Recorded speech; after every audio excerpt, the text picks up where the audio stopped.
Professor, dentro desse contexto aí também tem a questão do professor, né, de educação física.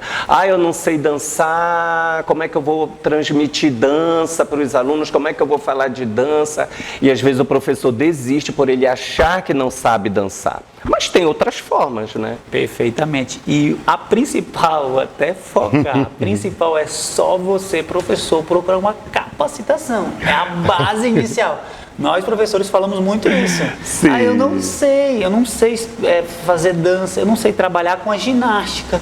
Mas se eu não procuro, se eu não vou no centro de ginástica como a UEPA tem maravilhoso e vejo como é que é a expressão da ginástica, um exemplo, dança, como é que eu utilizo a dança? Como que eu vou ver a expressão corporal? Como que falam hoje sobre a dança? O que tem os autores para falar sobre a dança hoje em questão lúdica? Se a gente não vê em questão da educação física, a gente pode ver em questão lúdica. A gente tem muitas atividades que a gente utiliza a questão dança como lúdico, literalmente como lúdico. A gente pode utilizar o balé, exercícios do balé, de ponta de pé, e aí a gente vai colocando a parte sonora, a gente pode utilizar a questão sonora da capoeira. Então eu não preciso só dançar, eu preciso ir lá e ver, aprender um pouco mais da base da capoeira, da movimentação, das cantigas, né, que a gente chama cantigas de roda, né, antigamente ciranda, cirandinha, mas eu posso trazer ali, ouvir o som do berimbau tocando e eu vou executando movimentos da capoeira e aleatoriamente eu estou fazendo um movimento e expressando corporalmente, eu também posso utilizar essa base. Então nós, professores, apenas limitamos a nós não conseguir fazer. Mas a gente não, questão de não conseguir fazer, não nos dá, vamos dizer assim, a plena certeza que nós não podemos passar para os nossos alunos. Agora, se eu me capacito, se eu estudo um pouquinho mais, se eu busco referências, se eu vejo autores, se eu me abro um pouquinho mais para esse contexto da dança, não estou falando só dança, mas a gente tem a ginástica, a luta também hoje é muito quebrada, vamos dizer assim, usar esse termo quebrada para nós, professores de educação física, para passar nas aulas. Então, se a gente não buscar uma capacitação, a gente não vai entender, a gente vai ver a dança como apenas simples de dançar. O brega hoje só vê como brega, só que a gente dança. A gente não vai entender que ali tem toda uma história. Que a capoeira, a parte sonora, resumindo rapidinho, cantavam as dores que os negros tinham no tempo da escravidão. Então ali traz uma história, traz uma questão cultural, emocional e de libertação dos negros. Então tudo tem uma questão. Então até isso eu me limito. Eu não consigo passar essa questão cultural. Por quê? Porque eu não vou atrás, porque eu não procuro, porque eu não pesquiso, porque eu não me abro ao novos horizontes da dança, da luta, da ginástica, do esporte. Eu vejo esporte só como jogar bola. E não é isso, é formar cidadãos capacitados para enfrentar as diversidades que tem no mundo. Eu não vejo o futebol desse jeito. Eu vejo a luta apenas como só bater. Não é isso para as aulas de educação física, não é isso que nós pregamos, não é isso que nós buscamos passar para o nosso aluno. Então, se a gente se fechar no nosso mundo de eu não sei, eu não vou entender a plenitude, a graciosidade e a ferramenta que é a dança hoje nas aulas de educação física. Então, a gente pode dizer que a dança é muito importante para esse desenvolvimento motor da criança. É uma das bases. Né? Olha só, eu vou falar, como nós, professores de educação física, não pensamos fácil e rápido, tem que raciocinar rápido. Quando a gente tem uma criança de 2 a 3 anos, hoje, nesse contexto nós vivemos hoje, quero que você analise assim, o que a gente dá para ela? Um celular com o quê? Com galinha pintadinha, com uma coisa, com som, e a criança vai ouvindo, vendo o som e vai se mexendo, vai pegando, vai esticando, a manipulação, na educação física fala isso, saindo dessa fase de movimento. E ali a galinha pintadinha correu, pulou, um exemplo, qualquer outra questão sonora, né? A gente utiliza 1, 2, 3, o ABC ali para ensinar. É muito simples, aquilo ali nada mais do que o quê? A dança. Só que não está tendo ainda uma expressão, mas a questão ritmal está tendo ali. Basta nós, professores de educação física, potencializar isso. Nós, professores de educação física, orientar os nossos pais para que eles entendam o que tem que ser passado. Ele tem que passar alguma coisa musical, mas que movimente. A questão do quê? Motora, que salte, que pule, que agache, que suba, que desça, que faça puxadas, empurradas, que manipule, que solte, que puxa também. Então, tudo isso, nós, professores de educação física, temos que entender que a educação física, não só a educação física como um todo, estou falando em questão de outras disciplinas, mas se eu trazer a educação física como um todo, eu posso utilizar a dança como uma das principais ferramentas. Sim. Principal ferramenta de questão o quê? Motora, coordenativa, afetiva, posso sim. E aí a questão que quando eu danço, a gente sabe, você que é professor de dança, quando a gente dança, a gente libera vários hormônios que nos dão prazer, que nos dão alegria.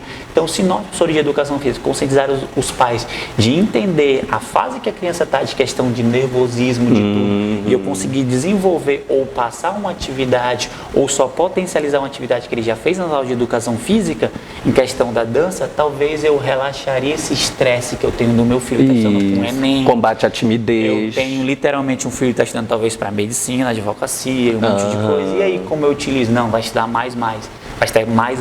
Não. Então eu tiro um pouquinho desse mais e trago para onde? Para uma das disciplinas, para uma, seja ele o esporte, a dança, a ginástica, depende do que o teu aluno, ou o teu aluno e o teu filho tenha prazer, mas eu posso estar utilizando a dança literalmente com isso. A questão motora que a dança traz é infinita, eu não consigo nem limitar aqui. Eu falei só um exemplo da criança dos primeiros anos ali, vamos dizer, de vida, que a gente já escuta e já quer representar ali, ou fazer o movimento, ou movimentar o seu tronco ali, só porque ela viu ainda de uma forma embaçada. Se a gente pensar, a criança de 1 ano ainda está movimentando a questão céfalo-caudal, que é essa estrutura de tronco firme, e os movimentos que são reflexos involuntários estão começando a movimentação porque ela quer. Então, literalmente, o estímulo que ela está vendo, ela vai querer fazer. Então, isso é só nessa fase. Se a gente for levar nas outras fases, até mesmo na fase adulta, como nós já explicamos e sabemos que a dança traz esses benefícios de prazer, de alegria, eleva assim o nosso bom humor, o máximo possível, faz com que a gente libere hormônios que relaxem e trazem prazer. Então, tudo isso a dança proporciona, a questão motora, afetiva, entendeu? Psicológica também, em forma assim infinita se utilizar. E essa coordenação motora é justamente para a nossa vida do dia a dia quando chegar na fase adulta, né? Porque a gente vem para uma academia, a gente precisa usar aparelhos e é preciso ter uma coordenação motora ali, não é? Na verdade, em várias situações a gente precisa da coordenação motora, né, professor? Isso é verdade. Eu tenho um autor que ele chama Guedes, ele fala que o estímulo nas aulas de educação física, essas atividades que nós passamos, ela tem que ser tão prazerosa que a criança leve a todas as fases da vida. Sempre ela utiliza. Então, se nós, professores de educação física, desenvolvemos uma atividade inicial tão prazerosa, tão alegre para a criança, que ela vai fazer isso naturalmente. E quando ela chegue aqui, um exemplo, se a gente estiver numa academia, ou então, um exemplo, ao ar livre, praticando alguma atividade física, com exercício físico, ela sinta prazer em fazer isso. Então, literalmente, vai melhorar a questão do quê?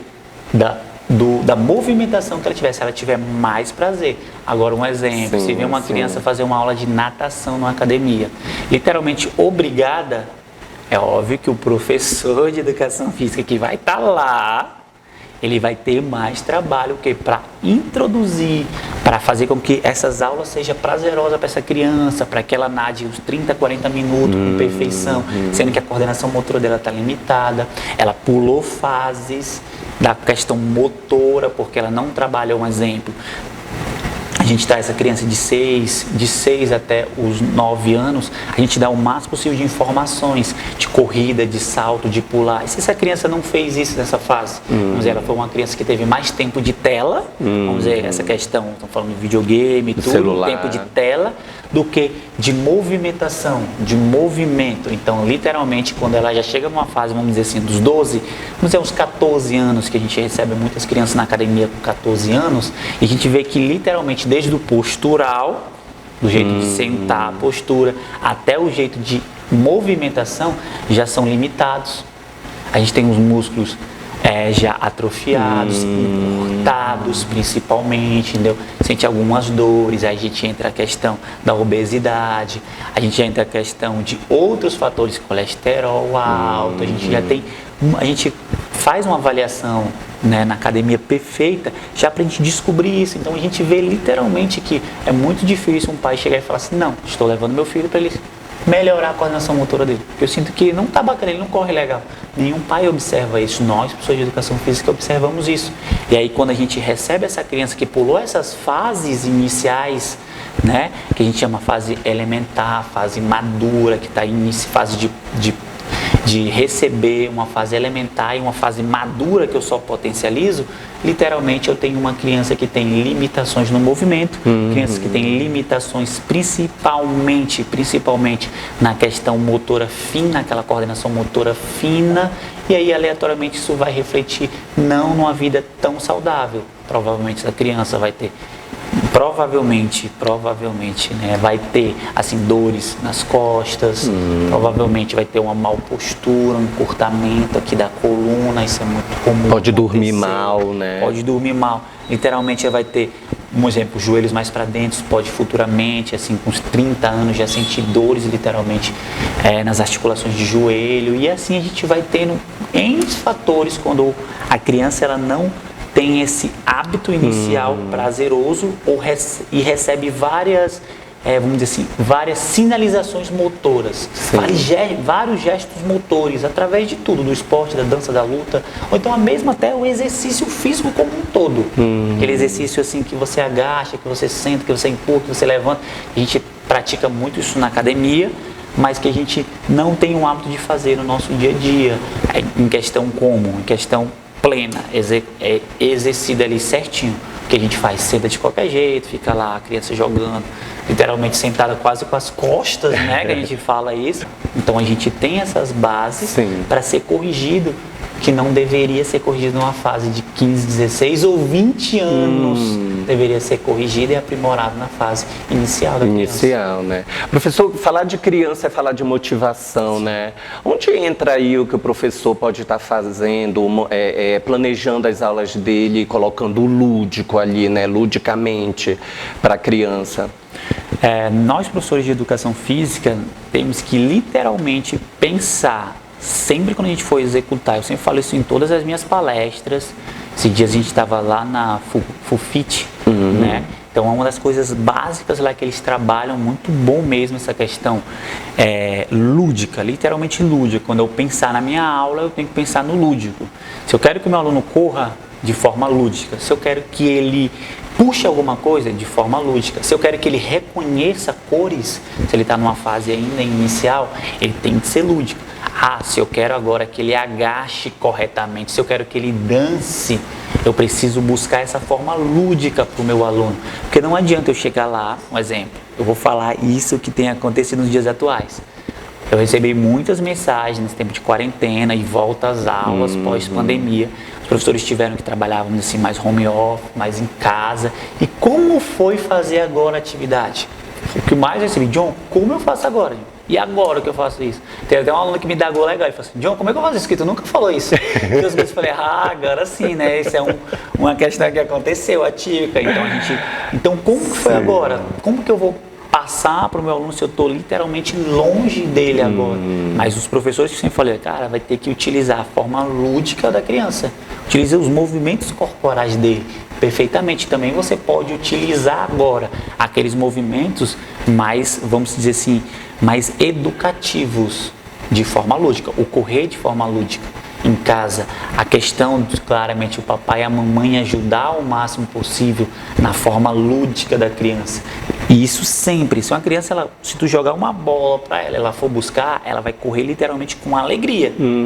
Se ela não querer, ela não vai buscar, esqueceu. Então ali é uma alegria para ela, literalmente. Então todas as vezes quando nós formos desenvolver uma atividade física ou até um planejamento das nossas aulas, a primeira base tem que ser de forma lúdica. A gente utiliza sim as formas educativas, a forma coordenativa, que às vezes é chatozinho fazer lá uma atividade coordenativa, que é o desenvolvimento, o crescimento motor, o desenvolvimento, e depois eu preciso fazer com que ele cresça essa questão motora. Sim, mas eu não posso separar 45 minutos de aula todo santo dia num planejamento de 3 meses voltado apenas para aquela questão técnica e tática ou questão de aprimoramento da coordenação motora. Sim. Não vai ter. Uma hora ou outra minha criança vai se perder na minha aula. Se o déficit de atenção já é difícil da criança, qualquer coisa de distrair a criança. Isso é verdade. Agora sim, em forma lúdica já fica mais fácil. Ela está focada no objetivo de fazer talvez do jeito dela, sim. Ou então ela tem que passar,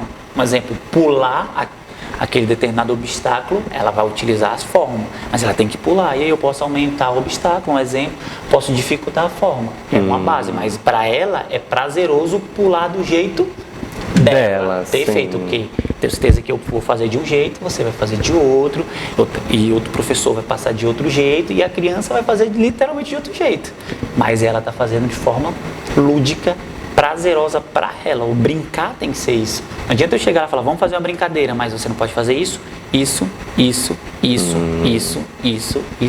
Professor, em uma simples brincadeira que vai demorar 2 minutos, o senhor botou 10 regras. Então, para que eu estou limitando tanto o que é bom, o que é lúdico, o que é engraçado, o que é feliz? Talvez uma dessas 10 regras que eu coloquei, talvez 2 era que trazia mais alegria para a criança e eu acabei cortando. Então, até isso eu, professor, no meu planejamento, no nosso planejamento, professor, a gente tem que ter como base essa questão lúdica sempre. Professor, fale pra gente do seu workshop que você leva aí para todos os lugares com o tema Jogos e Brincadeiras no âmbito escolar, né? O que o senhor tem para falar para a gente? O que é que o professor aprende lá para ele ensinar para os alunos dele? Fala aí para a gente. Sempre a gente utiliza lá com HP Eventos, é onde a gente utiliza esses cursos no âmbito escolar, principalmente jogos e brincadeiras, e aí a gente só sistematiza outros temas, né? Principalmente a gente vê hoje a questão de como está a educação física hoje, a gente vê como estão as crianças hoje e como a gente tem que se planejar futuramente. E a gente traz temas, assim, vamos dizer, essenciais para nós professores. Não é só que a gente trabalha com a dança, com o jogo, com a luta, com o esporte, não. A gente traz que os jogos e brincadeiras, ele tem uma base na construção do caráter da criança. E nós, professores de educação física, você é acadêmico, você é professor também, você pai, ou até a gente sempre fala que é amante do brincar, né, do se divertir, é essencial. A gente tem muito hoje nos nossos cursos pedagogos indo lá porque trabalham com a questão da criança ainda ali no parte do maternal, e às vezes não sabe utilizar qual a atividade correta a fazer. E a gente busca lá trazer o máximo possível autores que fundamentem essa base do lúdico dos jogos. A gente está falando de jogo, a gente está falando da questão do jogo como um todo, como uma cultura, como uma expressão, como uma identidade nossa, entendeu? Então lá a gente traz temas voltados para a questão motora, para a questão cognitiva, para a questão de desenvolver métodos pedagógicos para que nós, professores, desenvolvemos uma boa aula, não, de educação física. Então, sempre quando a gente senta no nosso planejamento, sempre quando a gente volta assim, no nosso planejamento, a gente sempre busca o máximo possível de trazer e quebrar esse mito das aulas de educação física, que é só voltada, é uma base que eu sempre falo, voltada para o esporte, não tem como voltar somente para isso. Sim. Nos meus cursos, a gente sempre bate nessa tecla. Quando a gente vai também para os locais, por exemplo, a gente tem um dos centros que a gente utiliza nossas aulas práticas, é a FUFIT, né? Então a gente utiliza lá, assim, como estrutura maravilhosa, para quê? Para trazer o aluno como um todo, que o aluno, quando ele chega lá para aprender, ele veja, opa, eu vou ter que fazer a dança, opa, eu vou ter que fazer um pouco da luta, opa, eu vou ter que fazer um pouco da coordenação motora, sabe por quê? Porque, um exemplo, trazendo a FUNFIT, né? Ela é um centro kids lá. E quando os professores, alguns estagiários fizeram o último curso, né? Foi no ano passado, ela estava precisando de 2 professores para trabalhar. Então, quando eles viram lá, professor, eu vi que eles têm uma sala de dança. Professor, eu vi que eles têm uma sala para trazer para o karatê e a capoeira. Eu vi, professor, que eles têm uma sala do treinamento funcional. Falei, cara, isso daí que é educação física. Ela só saiu do âmbito escolar, mas ela continua sendo educação física voltada para o corpo, para a mente, para a expressão corporal como um todo, seja na dança, seja na luta.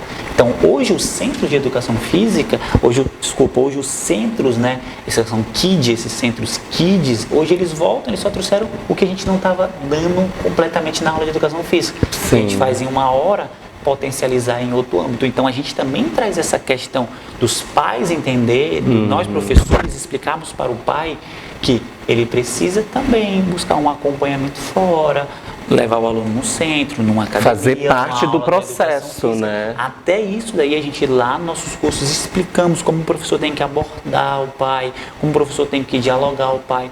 Isso eu tenho utilizado muito isso, essa questão até mesmo do treinamento funcional Kids. Até como nós, professores de educação física, esse foi o nosso último planejamento, nossa última conversa lá no HP Eventos, a gente falou como nós, professores, vamos estar conversando com o pai para prestar aquele serviço de personal trainer para aquela criança voltado no Funcional Kids. O âmbito escolar é a base. Antes dele vir talvez comigo, o personal trainer, ele vai ter que passar pela escola. Então não adianta ele chegar comigo literalmente limitado, sendo que o professor de educação física poderia ter se capacitado mais, feito alguns cursos, aprimorado a dança, como a gente falou aqui, né? Sim. Literalmente para depois passar. Então a gente no HP Eventos, a gente traz essa base do professor, trazemos vários temas, se eu for aqui, são inúmeros temas, coordenação motora, afetividade, questão pedagógica, questão social, a gente traz hoje como a educação física está sobrevivendo nesse meio social, o meio tecnológico também, então todos esses temas a gente sempre enfatiza no nosso curso. Poxa, muito bom.